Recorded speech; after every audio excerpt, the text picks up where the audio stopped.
ខុសឆ្ងាយពីគ្នាបងត្រឹមជាអ្នករត់តុកអាហារអូនជានិស្សិតបញ្ញញ្ញាការសិក្សាក៏ល្អប្រពៃតស៊ូប្រឹងប្រែងម្នាក់ឯងដើម្បីជោគជ័យទោះជាជីវភា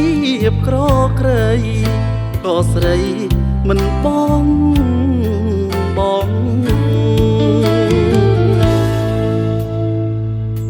បន្ទប់ជាប់គ្នាក្តៅឬរងាតែងយកអាសាយូរទៅខ្លាចជាស្នេហាជាសង្សារបាត់មុខមិនបានដូចប្តីប្រពន្ធអ្នកក្រៅអាចច្រឡំស្មាន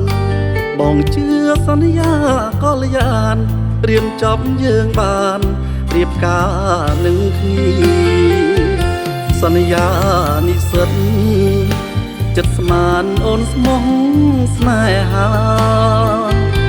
និស្សិតបរិញ្ញាសង្សារប្រែអ្នកដទៃអូនប្រាថ្នាគេមានមេស្រវាអ្នកថ្មីគេជាកូនមន្ត្រីចោលបងក្រក្រៃអ្នករត់តុកអាហាយំអោបជង្គង់ល្ងងអើយល្ងងលងជឿស្នេហាលងជឿពាក្យគេសន្យាស្នេហាជាការបោកប្រាំចុងក្រោយទឹកភ្នែកយំយេកសែនអាម៉ាំងអ្នកក្បែរបន្ទប់ក៏ខ្មាំងឈឺចាប់ណាំងគួរប្រាប់អ្នកណា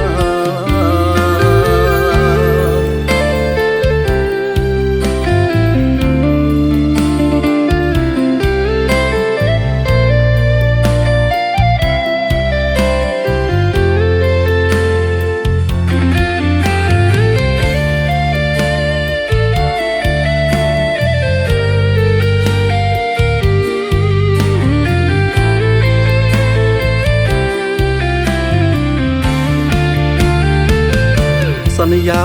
និស្សិតចិត្តស្មានអូនស្មោះស្នេហានិស្សិតបរិញ្ញាសង្សារប្រែអ្នកដទៃអូនប្រាថ្នាគេ